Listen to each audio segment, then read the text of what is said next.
हरिओम। आदर्श शिक्षण संस्थान जोधपुर में आप सभी का स्वागत और अभिनंदन।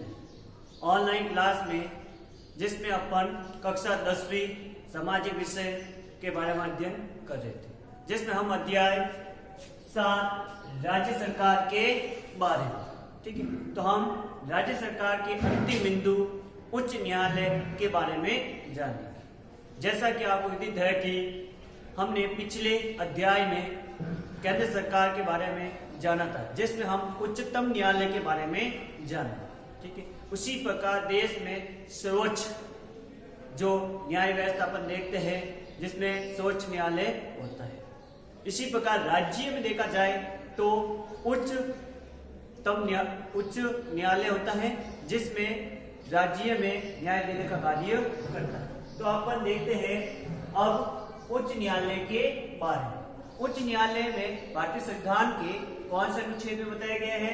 तो अनुच्छेद 214 से 237 के मध्य उच्च न्यायालय के बारे में बताया गया है, ठीक है। जिस पर अपन देखेंगे उच्च न्यायालय के बारे में। तो आपको सभी को पता है कि उच्च न्यायालय में हम जो न्यायाधीश होते हैं, जो न्यायाधीश न्याय देने का जो कार्य करते हैं, जो संविधान के नियमों के तहत निर्णय सुनाने का प्रयास करते हैं। इस प्रकार पर देखा जाए जो नीचे से लेकर और ऊपर तक, जहां से अपन देखा जाए जो जिला न्यायालय के से और सर्वोच्च न्यायालय तक अपन देखा जाए सभी संविधान के नियमों के तहत निर्णय सुनाने का प्रयास किया जाता है। इस प्रकार अपन कह सकते हैं कि भारतीय संविधान में, ठीक है, न्याय व्यवस्था है वो कैसी है? एकीकृत न्याय व्यवस्था।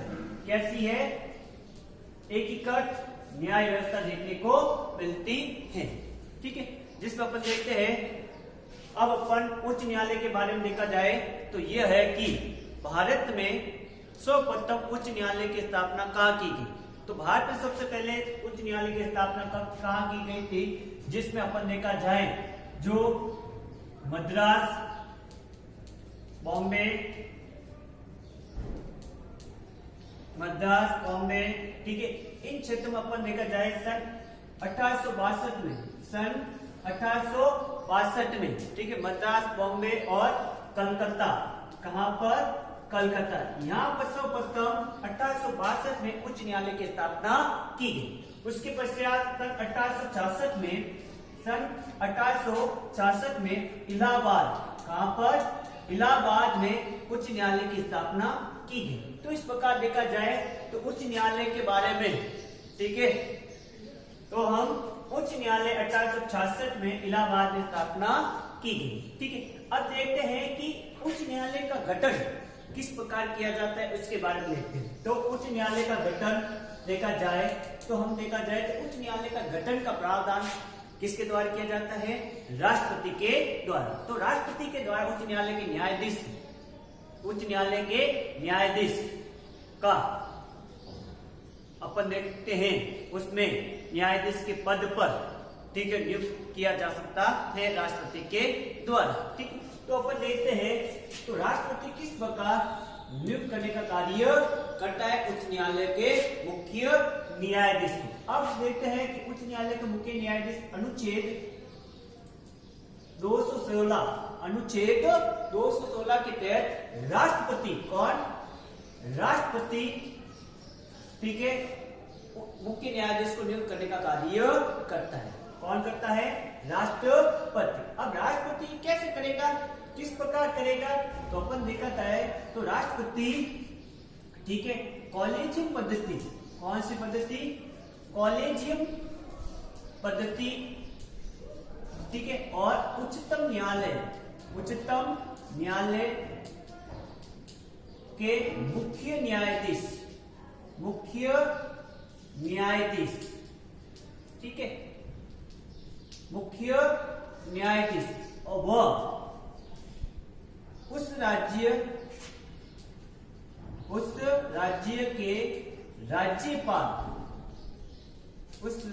के राज्यपाल के परामर्श के आधार पर राष्ट्रपति क्या करता है? नियुक्त करने का कार्य करता है। तो ध्यान रखना, राष्ट्रपति किस आधार पर नियुक्त करेगा? तो कॉलेजियम पद्धति में क्या होता है, जिसमें 3 वरिष्ठ न्यायाधीश होते हैं, एक उच्चतम न्यायालय का मुख्य न्यायाधीश। ये चारों मिलकर क्या करते हैं, ठीक है,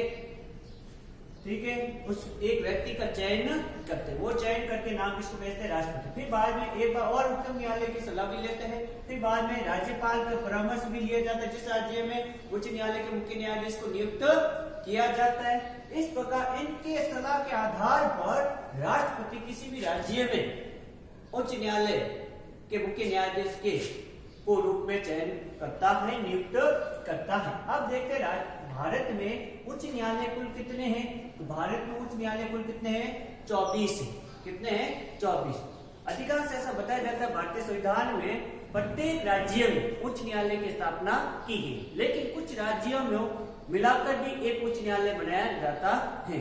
जैसे उदाहरण के रूप में पंजाब, हरियाणा राज्य में दोनों को मिलाकर एक उच्च न्यायालय स्थापना की गई। ऐसे अनेक केंद्र शासित प्रदेशों को मिलाकर, ठीक है, उच्च न्यायालय। इस प्रकार अपन कह सकते हैं कि भारतीय संविधान में वर्तमान में कुल कितने उच्च न्यायालय हैं? 24 उच्च न्यायालय हैं। ये तो था नियुक्ति के बारे में। अब देखते हैं योग्यता के बारे में, ठीक है। योग्यता के बारे में अपन देखते हैं कि को क्या क्या योग्यता होनी चाहिए। सबसे पहले वो, ठीक है, वह भारत का नागरिक हो। सबसे पहले क्या है? वो भारत का नागरिक हो, ठीक है। दूसरा ये देखा जाता है कि वह न्यायिक पद पर, ठीक है, न्यायिक पद पर कितने वर्ष तक? 10 वर्ष तक। कितने वर्ष तक? न्यायिक पद पर 10 वर्ष तक कार्य कर चुका। मतलब ये है कि वो कई जिला न्यायालय में या मजिस्ट्रेट ऐसे अनेक देखा जाए तो वो 10 वर्ष तक, ठीक है, न्यायिक पद पर कार्य कर चुका हो। तथा तीसरा, वो 10 वर्ष तक अधिवक्ता के रूप में, किस रूप में? अधिवक्ता के रूप में कार्य कर चुका। उस राज्य में उच्च न्यायालय में 10 वर्ष तक अधिवक्ता के रूप में वो कार्य कर चुका है। तो ऐसे इन योग्यता के आधार पर उसे उच्च न्यायालय का मुख्य न्यायाधीश नियुक्त किया जा सकता है। ये योग्यता देखी जाती है। अब देखते हैं उसका कार्यकाल। कार्यकाल देखा जाए तो वो कितने आयु तक बना रह सकता है। अधिकांश हमने देखा विधान परिषद, मंत्री परिषद आदि के बारे में हमने जाना, ठीक है। विधान परिषद, विधानसभा, लोकसभा और राज्यसभाओं के बारे में जाना था, लेकिन वहां पर क्या था, ठीक है, कार्यकाल देखा गया था 5 वर्ष, कहीं 6 वर्ष देखा गया। यहाँ पर थोड़ा विपरीत है, ठीक है। विपरीत कैसे? यहाँ पर देखा जाता है कि व्यक्ति की आयु कितने वर्ष तक? 62 वर्ष की आयु तक। जैसे हमने देखा था सर्वोच्च न्यायालय के, उच्चतम न्यायालय के मुख्य न्यायाधीश की आयु कितने वर्ष तक वो बना रह सकता है? आयु तक 65 वर्ष की आयु तक वो बना रह सकता है। लेकिन उच्च न्यायालय में कितने वर्ष की आयु तक? 62 वर्ष की आयु तक वो बना रह सकता है। तो 62 वर्ष की आयु तक वो बना रह सकता है। कौन? उच्चतम न्यायालय का मुख्य न्यायाधीश। दूसरा, यदि उसकी इच्छा है, ठीक है, समय से पहले आयु यदि उसको बना दिया जाता है, यदि उसको समय से पहले यदि त्याग पत्र देना है तो वो त्याग पत्र भी पहले दे सकता है। त्याग पत्र देगा तो किसको देगा? वो किसको देगा? राष्ट्रपति को। किसको देगा? राष्ट्रपति को वो त्याग पत्र देने का कार्य करेगा, ठीक है। फिर बाद में उसको समय से पहले भी हटाया जा सकता है। समय से पहले भी हटाया जा सकता है। किसके द्वारा? संसद के द्वारा। किसके द्वारा? संसद के द्वारा 2/3 प्रस्ताव, 2/3 बहुमत के द्वारा, 2/3 बहुमत के द्वारा यदि प्रस्ताव पारित हो जाए, फिर बाद में राष्ट्रपति, कौन? राष्ट्रपति उसको हटाने का आदेश देगा, ठीक है। इस प्रकार ध्यान रखना, उसका कार्यकाल वो 62 वर्ष की आयु तक बना रह सकता है, ठीक है। वो त्याग पत्र समय से पहले भी त्याग पत्र दे सकता है। किसको? राष्ट्रपति को। फिर बाद में वो उसको समय से पहले भी हटाया जा सकता है। किसके द्वारा? संसद के द्वारा 2/3 बहुमत प्रस्ताव के द्वारा। यदि उन्होंने संविधान के नियमों का उल्लंघन किया है, ठीक है, ऐसे सभी सदस्य प्रस्ताव में सहमत हो जाते हैं दो तीन, ठीक है, तब राष्ट्रपति आदेश देगा उसको हटाने की। ये तथा अपन के कार्यकाल के बारे में। अब देखते हैं शपथ के बारे में, ठीक है। अब शपथ के बारे में देखते हैं, राष्ट्रपति क्या करता है, ठीक है, नियुक्त करने का तो कार्य करता है। अब आता है उसको शपथ कौन दिलाएगा, तो शपथ दिलाने का कार्य हमेशा कौन करता है, वहां के राज्यपाल। जिस राज्य में उच्च न्यायालय का मुख्य न्यायाधीश को नियुक्त किया जाता है, ठीक है, नियुक्त किया जाता है, तो उस राज्य के राज्यपाल के द्वारा, उस राज्य के राज्यपाल के द्वारा, उस राज्य के राज्यपाल के द्वारा उसको शपथ दिलाई जाती है। तो ध्यान रखना, उसको शपथ दिलाने का कार्य कौन करता है, राज्यपाल उसको शपथ दिलाने का कार्य करता है, जिस राज्य में उच्च न्यायालय के मुख्य न्यायाधीश को नियुक्त किया जाता है। तो ये तो था इसके शपथ के बारे में, ठीक है। अब आते हैं वेतन, उसको वेतन, ठीक है, वेतन कितना दिया जाता है, तो वेतन कितना दिया जाता है, उनको वेतन दिया जाता है, जो मुख्य न्यायाधीश का वेतन अपन देखा जाए तो कितना है, ठीक है, तो कितना है 90,000, कितने हैं 90,000, कितना है मुख्य न्यायाधीश का वेतन 90,000 है, और अन्य न्यायाधीशों का वेतन है 80,000, कितना है 80,000 मासिक रूप से। किस रूप से, मासिक रूप से उन्हें 80,000 दिए जाते हैं। अब कहां से दिए जाते हैं, राज्य संचित नीति से। कहां से मिलते हैं उनको, राज्य संचित नीति के तहत, राज्य संचित नीति के तहत उनको वेतन दिया जाता है, जो 90,000 जो मासिक रूप से, ठीक है। ये तो था इनके वेतन के बारे में। अब अपन देखते हैं, क्या न्यायाधीशों का स्थानांतरण किया जा सकता है, हाँ बिल्कुल, न्यायाधीशों का स्थानांतरण किया जा सकता है। किसके माध्यम से किया जा सकता है, तो इसका स्थानांतरण करने का कार्य करता है राष्ट्रपति। कौन करता है, राष्ट्रपति इसका स्थानांतरण करने का कार्य करता है।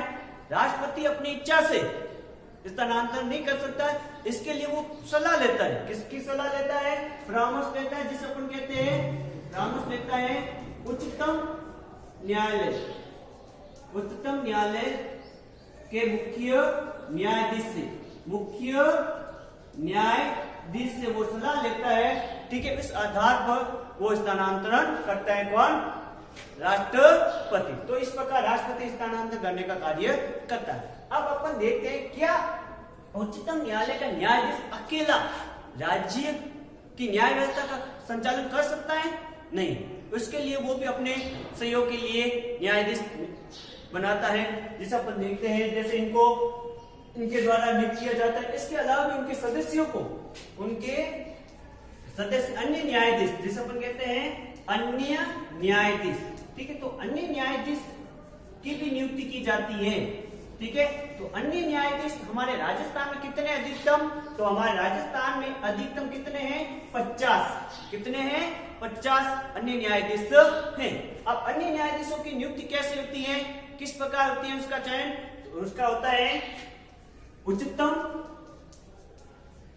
न्यायालय के मुख्य न्यायाधीश, और जिस राज्य में उसको अन्य न्यायाधीश को नियुक्त किया जाता है वहां के उच्च न्यायालय के मुख्य न्यायाधीश, ये उच्चतम न्यायालय का और उच्च न्यायालय का मुख्य न्यायाधीश, और उस राज्य के राज्यपाल, उस राज्य के राज्यपाल से परामर्श लेकर,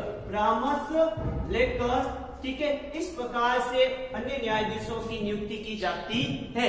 अन्य न्यायाधीशों की भी नियुक्ति कौन करता है, राष्ट्रपति। कौन करता है, राष्ट्रपति नियुक्त करने का कार्य करता है।